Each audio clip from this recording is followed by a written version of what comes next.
तर नागपूरमधली ही दृश्य आपण बघतोय, विमानतळ परिसरामधली ही दृश्य आहेत। विमानतळावरती पोहोचल्याच्या नंतर आता या रॅलीला सुरुवात झालेली आहे आणि मुख्यमंत्री देवेंद्र फडणवीसांचं जंगी स्वागत होताना आपण बघतोय।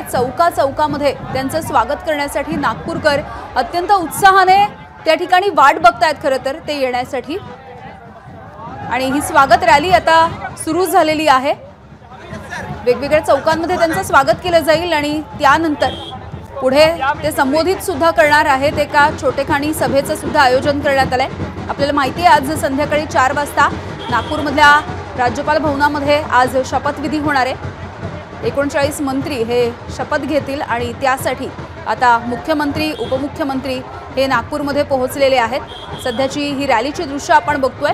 मुख्यमंत्री देवेंद्र फडणवीस त्यासोबतच चंद्रशेखर बावनकुळे भाजपचे प्रदेशाध्यक्ष, मुख्यमंत्र्यांच्या पत्नी अमृता फडणवीस हे सुद्धा या ठिकाणी उपस्थित आहेत। सोबतच भाजपचे काही आमदार सुद्धा या ठिकाणी आपण पाहतोय। एक विशेष गाडी या रॅलीसाठी बनवण्यात आली आणि यामधून आता या रॅलीला सुरुवात झालेली आहे। तर केवळ नागपूरकर नाही तर वेगवेगळ्या राज्यांमधून सुद्धा विविध पद्धतीचे पोशाख करून या रॅलीमध्ये सहभागी होण्यासाठी काही कलाकार मंडळी सुद्धा दाखल झालेली आहे। काही जणांनी हनुमानाचे अवतार सुद्धा घेतलेत आणि ते या रॅलीमध्ये सहभागी होताना आपल्याला बघायला मिळतात। मुख्यमंत्री झाल्याच्या नंतर देवेंद्र फडणवीस हे पहिल्यांदाच नागपूरमध्ये येत असल्यामुळे त्यांचं एक मोठ्या पद्धतीने स्वागत होत आहे। सोबतच भाजप आता जल्लोष करताना दिसते नागपूरमध्ये।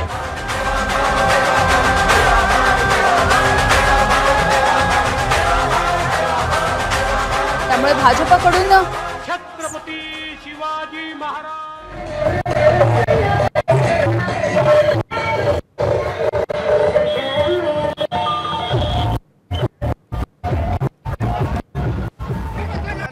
साबुत रखा है और आने वाले दिनों में जो नगर निगम के चुनाव होने वाले हैं उसे देखते हुए सभी महानगर पालिका है वो जीतने के लिए महायुति की सरकार तैयार होने का एक इशारा यहाँ पे दिया जा रहा है। देखिए खुशी बहुत है देवेंद्र फडणवीस के चेहरे के ऊपर।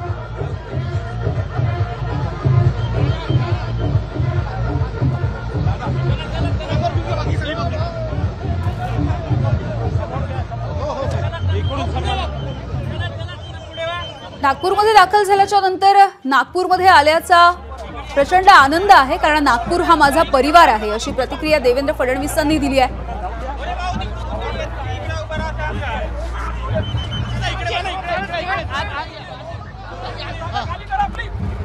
सध्याची ही रॅली आपण बघतोय।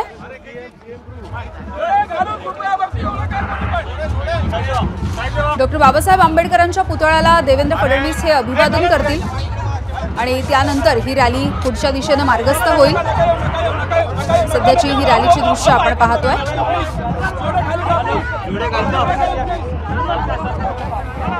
विमानतळ परिसरामधल्या डॉक्टर बाबासाहेब आंबेडकरांच्या पुतळ्याला माल्यार्पण केलं जाणार आहे आणि यासोबतच पुढे त्यानंतर हेडगेवार यांच्या स्मारकाच्या स्थळी सुद्धा देवेंद्र फडणवीस जातील। तिथे सुद्धा त्यांच्या स्मृतींना अभिवादन केलं जाईल आणि मला आभार मानावे वाटतात माझ्या सगळ्या पक्षश्रेष्ठींचे। देवेंद्रजींच्या टीम मध्ये परत काम करायची संधी मिळते। ताई क्या अपेक्षा है, कौन सा पोर्टफोलियो मिलेगा? जो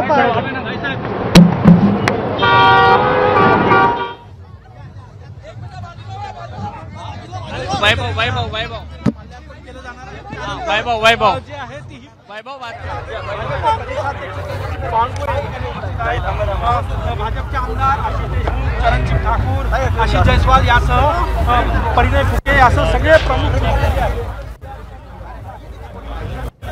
तर नागपूरमधली ही काही थेट दृश्य आपण पाहतोय। या रॅलीला सुरुवात झालेली आहे आणि आता डॉक्टर बाबासाहेब आंबेडकरांच्या पुतळ्याच्या या चौकाच्या परिसरामध्ये ही रॅली सध्या थांबली आहे आणि बाबासाहेब आंबेडकरांना अभिवादन केल्याच्या नंतर आणि माल्यार्पणाच्या नंतर आता ही रॅली पुढच्या दिशेने मार्गस्थ होणार आहे। मुख्यमंत्र्यांच्या उपस्थितीमध्ये सध्या ही रॅली पुढे सरकताना दिसते। मात्र आता डॉक्टर बाबासाहेब आंबेडकरांचे आहे धम्मचा विचार जो डॉक्टर बाबासाहेब आंबेडकरांनी स्वीकारलेला होता आणि आज जेव्हा राज्याचे मुख्यमंत्री बनून देवेंद्र फडणवीस नागपुरात पहिल्यांदा आले आहेत तर विमानतळाच्या बाहेर डॉक्टर बाबासाहेब आंबेडकर यांचा जो पुतळा आहे त्या ठिकाणी पुष्पांजली अर्पित करण्यासाठी, बाबासाहेबांना वंदन करण्यासाठी मुख्यमंत्री पोहोचलेले आहे। मोठ्या संख्येने वेगवेगळ्या दलित संघटनांचे कार्यकर्ते, भाजपच्या अनुसूचित जाती सेलचे कार्यकर्ते जे आहेत ते या ठिकाणी उपस्थित आहे आणि सर्वांनी निळ्या रंगाचे फेटे घातलेले आहे। त्यामुळे संपूर्ण जो वातावरण आहे, संपूर्ण जो परिसर आहे तो निळ्या रंगाने, निळ्या ध्वजांनी बहरून निघालेला आपल्याला पाहायला मिळत आहे। इथून डॉक्टर बाबासाहेब आंबेडकर यांना वंदन केल्यानंतर मुख्यमंत्री नागपूर विमानतळाच्या समोर जे डॉक्टर हेडगेवार यांचा एक छोटा स्मारक आहे त्या ठिकाणी भित्तिचित्र निर्माण करण्यात आलेला आहे, तो त्या भित्तिचित्रालाही वंदन करण्यासाठी जाणार आहे। त्यामुळे कुठेतरी जे नागपुरातून जगभर पसरलेले दोन विचार आहेत, म्हणजे धम्मचा विचार आणि संघचा विचार, या दोन्ही विचारांना वंदन करतच या रॅलीची सुरुवात जी आहे ते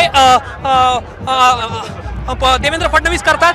धम्म आणि संघ दोन्ही विचारांना आज मुख्यमंत्री नमन करत आहेत। सर्व एक आहो देशाच्या हितासाठी, देशाच्या संविधानासाठी। तर सर्वजण एक आहे। क्या ये जो रैली है इसको शक्ति प्रदर्शन भी कहा जा सकता है?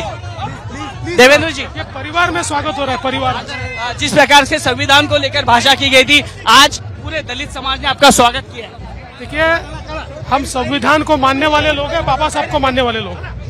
क्या आज के दिन क्या कहना चाहते हैं पूरे महाराष्ट्र? अभी मैं लोगों से मिलना चाहता हूँ, आपसे बाद में बात करूँगा। चलो, धन्यवाद, खूब बहुत बहुत धन्यवाद। तो ये तो देवेंद्र फडणवीस, इन्होंने एक्सक्लूसिवली एबीपी न्यूज से बात कही है कि सर्व धर्म यहाँ पे लोग हैं, हम सबको साथ लेके जाना। एबीपी माझा, उघडा डोळे बघा नीट।